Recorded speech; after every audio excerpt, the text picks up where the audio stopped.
Ethical dilemmas are talked about every day, from the theatre, in our new science building, in our lecture theatres, and even in Parliament House around the corner. Given what I decide to do with my litter might be considered an ethical dilemma. Why should I walk all the way over there to put my litter in the bin? Well, I probably will because it shows respect to other people who share this space with me. I don't want my children or my parents or even my students to be ashamed of me. And there's some environmental reasons in there as well. But it's not really an ethical dilemma, is it? Because it's pretty obvious what I should do. So what is an ethical dilemma? And what should leaders do when they're faced with them? I'm going to ask two modern day wise friends what their advice would be. Look, I think whenever you're faced with a moral dilemma, it's a pressured time. And when you're under pressure, it's not a good idea to make a decision too quickly. It's not a good idea to make a decision on your own. It's a good idea to reflect carefully, take your time, and it's also a good idea to talk to other people about it. I think being willing to slow down the decision-making process where ethical and moral issues are involved allows both, I think, better understanding.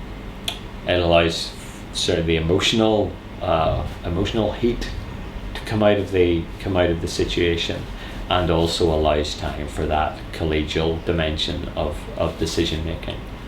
You can also seek people's advice about matters that might be confidential in a way that doesn't disclose the facts and it doesn't in any way enable somebody else to work out what the story is about or what's really going on. So I think that one of the most important things there is to take your time and to get good advice about it and to be reflective about that. Personally, I think it's very important for me to have a staff or a team around me who aren't afraid on occasion to say, Gary, we think you may be going in too strong there, or you may have misjudged the situation. I also think that we live in an age which is fairly relativistic. I think a lot of people, a lot of students are told that anything goes really, that there's no such thing as morality really, or that values are relative to your circumstances and your time and place. Now, while it's true that values do vary over time and in different places to some extent, it's quite remarkable that the very fundamental issues of morality are really quite common across cultures. There is a common understanding that one should be truthful. There's a common understanding that there's a value to human life. There's a common understanding that one should care for other people and not act selfishly. I think for me it's very important that I work hard to listen. That I do actually appreciate what's at stake for the individual, for the organisation concerned, that I do try to understand where they are coming from rather than simply listening to processing what they have said through my grid. That's the first thing. And also I think being quick to admit that I may be wrong. Because it's one thing to know what is right, or to say, yes, in principle, I shouldn't tell a lie. But it's another thing to have the character to be able to do it when you're under pressure.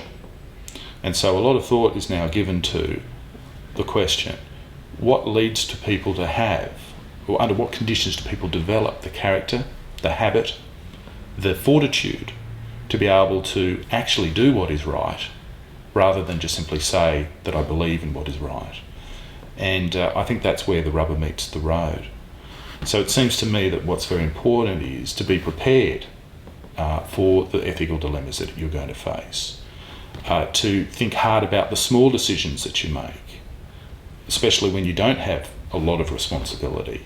How you deal with small ethical dilemmas is going to shape your character and prepare you for how you're going to handle the really large, difficult ethical dilemmas that you might face as you grow, you mature, and you have more responsibility. In fact, ethics is at the heart of leadership. It's what Fullan calls moral purpose. We expect our leaders to be people worth following. Starrett identifies 3 kinds of ethics that we expect from our leaders. Firstly, there's the ethic of care. We expect our leaders to be caring and concerned about the people that they're leading. Then there's the ethic of critique. We want our leaders to stand up to and to challenge things that are unfair, which leads to the ethic of justice. We want our leaders to act in ways that are just and equitable and have integrity. It's when the choices don't appear to be easy and there are competing values that you're experiencing an ethical dilemma. The choices might be equally attractive ones or equally unattractive ones. The research shows for school leaders, these dilemmas are often to do with resources or finances, but most particularly to do with students, where the good of the one and the good of the many are in conflict, or to do with underperforming senior staff. It's to do with relationships and values. This module is designed to give you some theoretical underpinnings and also some practical practice to help you make ethical decisions as a leader, whether you're wanting to improve or just learn. By the end of engaging with all of the activities and readings, you should have a very good idea about what constitutes an ethical dilemma, some models for helping you make decisions, and opportunities for you to produce your own advice. What would people in your profession need to know about making ethical decisions in a situation where they're facing a dilemma?